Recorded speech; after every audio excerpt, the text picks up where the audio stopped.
These are the MCQs on complementary function of the topic linear differential equation with constant coefficient. If m1, m2, m3, mn are roots of auxiliary equation phi of d is equals to 0 और a real और distinct, तो उसका solution हमें पूछा है, मतलब complementary function real and distinct root होता है तो हम सी एफ लिखते हैं c1 e raise to m1x, c2 e raise to m2x और nth टर्म है तो cn e raise to mnx। तो उसमें साइन कॉस इन्वॉल्व नहीं होता है तो ऑप्शन बी और डी नहीं आएंगे। ऑप्शन ए और सी में m1 m2 दिया है, ए ऑलरेडी रूट्स है तो ए भी यहाँ पे नहीं आएंगे तो ऑप्शन ए होगा।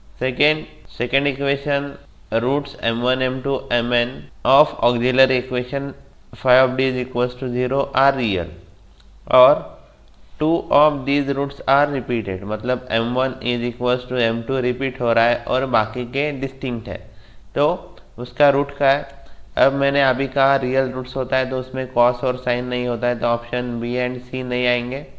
अब रूट्स रिपीट होते हैं तो हम कैसे लिखते हैं c1x प्लस c2, जो रिपीट हो रहा है रूट ओ m1x और बाकी के डिस्टिंक्ट रूट तो c3 e raise to m3x up to cn तक, तो ऑप्शन ए भी नहीं का, ऑप्शन सी इज करेक्ट। यहाँ पे क्या दिया है m1 m2 mn are roots of auxiliary equation phi of d is equals to 0 are real roots कहा है और 3 रिपीट हो रहे हैं। ओके, तो 3 रिपीट हो रहे हैं तो रियल रूट्स है, कॉस और साइन नहीं इन्वॉल्व होते तो सी एंड डी नहीं आएंगे।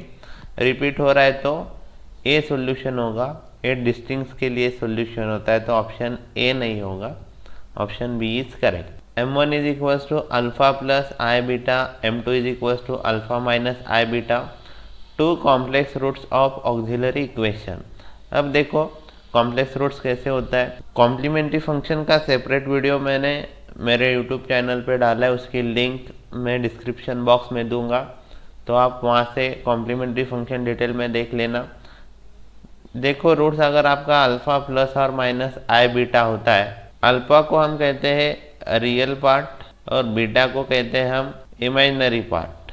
अगर कॉम्प्लेक्स रूट्स होते हैं तो आपको हमेशा याद रखना है उसका कॉम्प्लीमेंट्री फंक्शन दिया जाता है e raise to real part into independent variable x bracket c1 cos of imaginary part x plus c2 sine imaginary part x। तो यहाँ पे देखो alpha real part beta imaginary part, तो ऑप्शन ए में यहाँ पे इमेजिनरी पार्ट पहले दिया है तो ये रॉन्ग होगा। यहाँ पे c1x प्लस c2x दिया है तो ए भी आपका रॉन्ग है। अब यहाँ पे ए रियल रूट्स के लिए तो सी भी रॉन्ग है तो ऑप्शन डी इज करेक्ट। अब यहाँ पे कहा है alpha m1 is equals to alpha plus I beta, m2 is equals to I minus I beta is auxiliary equation of fourth root, और क्या कहा है ये रूट रिपीट हो रहा है, मतलब अल्फा प्लस और minus I beta, alpha plus और माइनस आई बीटा। ऐसे आपके कितने नंबर ऑफ रूट्स है, number of roots are 4, 2 positive 2 negative और ये रिपीट हो रहा है, तो रिपीट हो रहा है तो हम कैसे लिखते हैं e raise to alpha x c1x plus c2। Okay, तो यहाँ पे कहाँ पे दिख रहा है ऑप्शन बी में, तो remaining options are wrong. Next solution of differential equation का है, तो इसके लिए हमें इसके रूट्स निकालने पड़ेंगे। फर्स्ट हम इसका ऑक्सिलरी इक्वेशन लिखेंगे। ऑक्सिलरी इक्वेशन क्या होगा, D square minus 5d minus 6 is equals to 0। अब हम इस इक्वेशन के रूट्स निकालेंगे। We want product -6 and addition of 2 numbers is -5। अगर मैं -6 प्लस 1 लूँ तो इनका प्रोडक्ट -6 आता है और -6 प्लस 1 आता है -5, तो इसको हम ऐसे लिखेंगे D square -6d plus d -6 is equals to 0। यहाँ से d कॉमन निकालो, d -6 मिलता है, यहाँ से 1 कॉमन निकालो, d -6 मिलता है इज इक्वल्स टू 0। तो इसके रूट्स आपको मिलते हैं +6 और -1। +6 -1 कहाँ पे दिखाई देता है हमें? यहाँ पे देखो a -1 +6, तो हमारा ऑप्शन ए करेक्ट है। Solution of differential equation d² - 5d + 6 का है। इसका ऑक्सिलरी इक्वेशन होता है d² - 5d + 6 = 0। यहाँ पे प्रोडक्ट +6 चाहिए, एडिशन -5 चाहिए, तो हमें लेना पड़ेगा -3 और -2। इनका प्रोडक्ट +6 आता है और इनकी एडिशन आती है -5, तो d² - 3d - 2d + 6 = 0। यहाँ से d कॉमन निकालेंगे तो d - 3 होगा, यहाँ से -2 निकालेंगे तो d - 3 होगा = 0। d - 3 d - 2 = 0, तो d = 3, 2 रूट्स मिले तो हमें कॉम्प्लीमेंट्री फंक्शन मिलेगा, option number D. Solution of differential equation 2d² - d - 10 = 0। अब इसका ऑक्सिलरी इक्वेशन है 2d² - d - 10 = 0। अब देखो we want product as a -20, addition as a -1, तो प्रोडक्ट -20 के लिए हम लेंगे -5 और 4।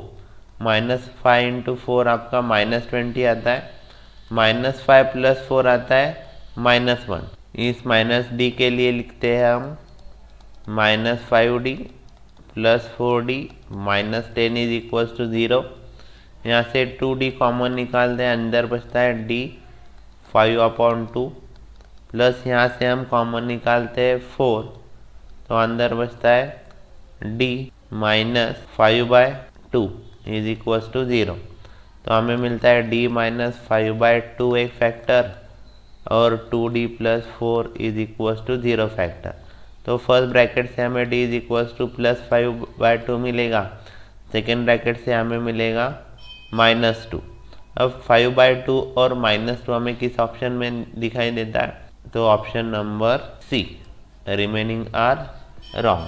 Solution of differential equation d² y/dx² - 4y = 0। अब इसका ऑक्सिलरी इक्वेशन आता है d² - 4 = 0। इसके रूट्स देखो d + 2 d इसको हम ऐसे लिख सकते हैं d² - 2² bracket square = 0। a² - b² का फॉर्मूला होता है a + b a - b। So using this formula हमें मिलेगा d + 2 d - 2 = 0।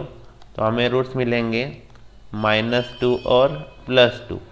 -2 + 2 के लिए देखो कहाँ पे complementary function, real and distinct, option number D. Auxiliary equation होगा d² - d - 2 = 0। अब हमें प्रोडक्ट चाहिए -2, एडिशन चाहिए -1, तो 2 × 1 2 1। अब हमें -1 एडिशन चाहिए तो -2 + 1 -1 आता है, तो ये -2 × +1 -2 आता है, तो बीच वाले d के लिए रखेंगे -2d + d - 2 = 0। यहाँ से d कॉमन d - 2, यहाँ से 1 कॉमन d - 2 = 0। तो हमें फैक्टर्स मिलेंगे d + 1 d - 2 = 0, d = -1 + 2 -1 + 2 हमारा ऑप्शन है, ऑप्शन नंबर बी। इसका solution of differential equation d² y/dx² + 2dy/dx + y = 0। इसका ऑक्सिलरी इक्वेशन होगा d² + 2d + 1 = 0। ये एक्सपांशन है d + 1 ब्रैकेट स्क्वायर का, तो हमें रूट्स मिलेंगे d = -1 और -1। Roots are real and repeated. Real and repeated के लिए कॉम्प्लीमेंट्री फंक्शन कहाँ पे है? c और d में। अब c और d में डिफरेंस देखो क्या है, यहाँ पे e−x है, यहाँ पे e−x है, तो यहाँ पे आपके रूट्स 1 होंगे तो ऑप्शन डी आएगा, तो ए डी नहीं होगा, हमारा ऑप्शन रूट्स -1 है, मतलब option number C is correct. Next Solution of differential equation 4d2y/dx² minus 4dy/dx plus y is equals to 0। अब इसका ऑक्सिलरी इक्वेशन आएगा 4d² minus 4d plus 1 is equals to 0। A bracket expansion है 2d minus 1 bracket square का। Okay, तो आपको roots कैसे मिलते हैं देखो, 2d minus 1 2d minus 1 bracket repeat होगा, 2d minus 1 is equals to 0 रखेंगे, d is equals to half first bracket से मिलेगा और सेकेंड ब्रैकेट से हाफ, मतलब roots real and repeated and 1/2 है। तो यहाँ पे 1/2 नहीं है, यहाँ पे 1/2 माइनस 1/2, तो ए भी नहीं है, ए कॉम्प्लेक्स रूट्स के लिए होता है, तो हमारा ऑप्शन नंबर डी करेक्ट। इसका ऑक्सिलरी इक्वेशन है d² minus 4d plus 4 is equals to 0। ये ब्रैकेट एक्सपेंशन है d माइनस 2 ब्रैकेट स्क्वायर, यहाँ पे रूट्स मिलते हैं d इज इक्वल्स टू 2,2। तो 2,2 रूट्स के लिए कॉम्प्लीमेंट्री फंक्शन हमें मिलता है a में। इसका ऑक्सिलरी इक्वेशन है d² plus 6d plus 9 is equals to 0। ये ब्रैकेट एक्सपेंशन है d प्लस 3 का, d प्लस 3 ब्रैकेट स्क्वायर का, तो रूट्स हमें मिलते हैं d is equals to -3 roots real and repeated and value of root is -3, तो option number B is correct. d² plus 1 is equals to 0 is auxiliary equation for this equation. इसके roots निकालेंगे, d² is equals to -1, square root of negative is not possible, but we know that -1 is equals to i², so d² is equals to i², d is equals to plus और minus i। अब देखो मैंने पहले कहा है real part और imaginary part के लिए कॉम्प्लीमेंट्री फंक्शन कैसे लिखा जाता है। यहाँ पे रियल पार्ट है 0, इमेजिनरी पार्ट है 1, तो डी में रियल पार्ट दिखा है तो ए रॉन्ग है। ये रियल रूट्स के लिए होता है ए और बी वाला कॉम्प्लीमेंट्री फंक्शन, तो बचा हमारा ऑप्शन नंबर सी।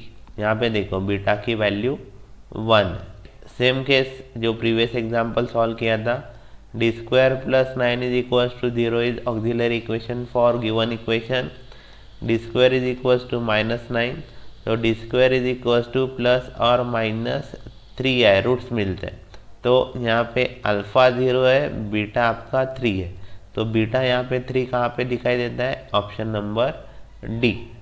डिफरेंशियल इक्वेशन का auxiliary equation d² plus 6d plus 10 is equals to 0। अब इसके फैक्टर्स हमें नहीं मिलते हैं, तो उसके लिए हमें फॉर्मूला यूज़ करना पड़ेगा -b प्लस और minus square root of b² minus 4ac divided by 2a।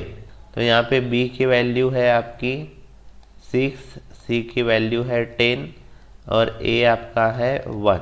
Value substitute करते तो -6 प्लस और माइनस स्क्वायर रूट ऑफ 6 का square 36 -4 into 1 into 10 divided by 2 into 1, ये आता है -6 प्लस और minus square root of 36 minus 40 divided by 2, तो -6 plus और minus square root of -4 divided by 2, तो हमें मिलेगा -6 प्लस और -4 का स्क्वायर रूट नहीं निकलता है, तो -1 के लिए हम रखते हैं i², तो हमें मिलेगा प्लस और माइनस 2i डिवाइडेड बाय 2, तो फाइनल रूट्स यहाँ से मिलते हैं हमें -3 प्लस और -i।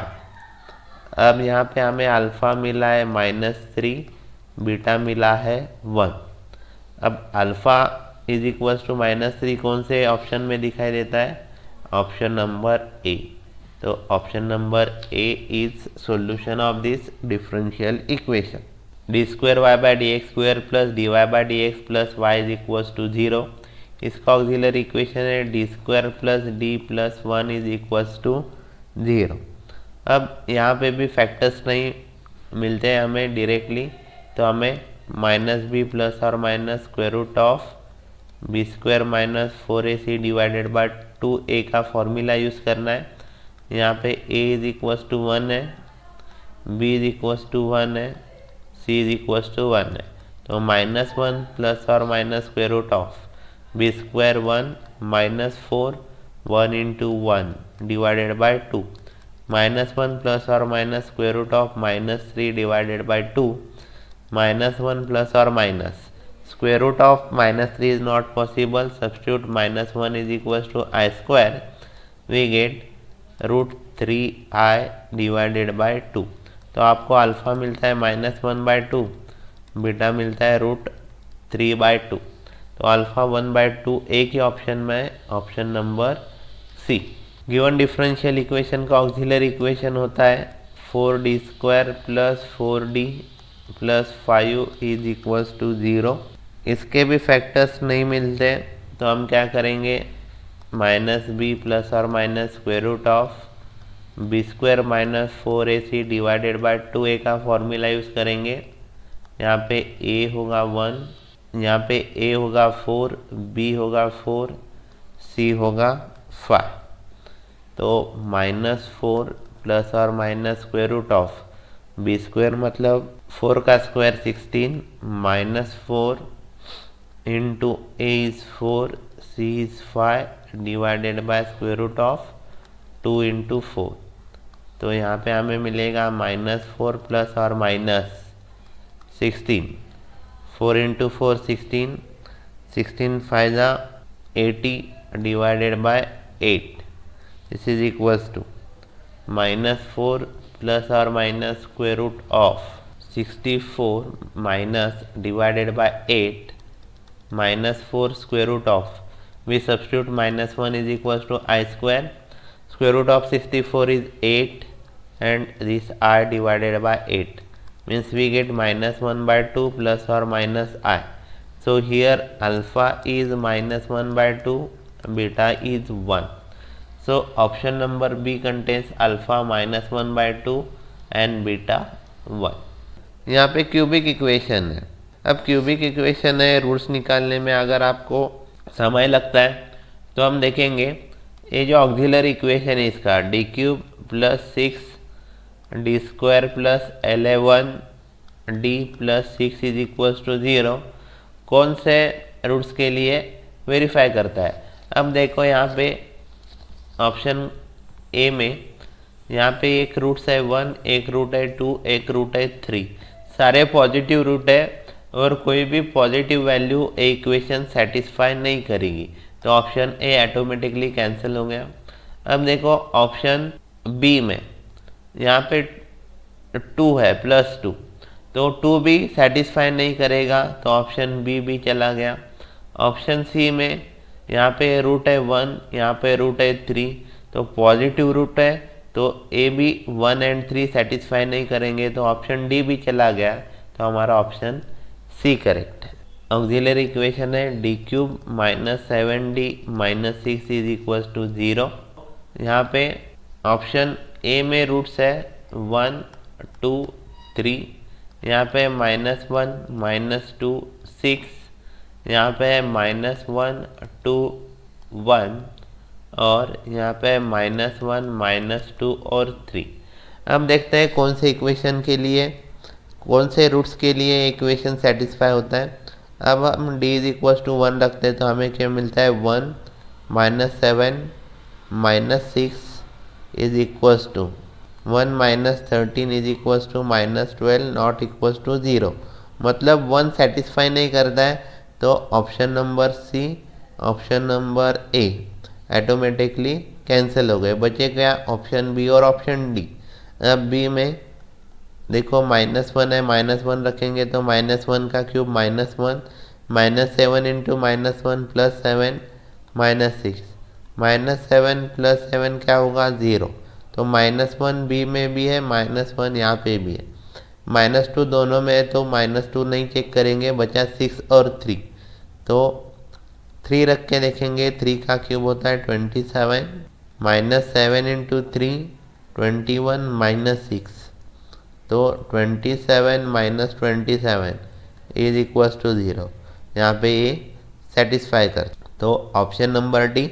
आप 6 रख के भी देख सकते हो 6 सेटिस्फाई होता है क्या। 6³ is 216 minus 6 into 7 is 42 minus 6. Here we get 168, which is not equals to 0. So option B is also wrong. So answer is D.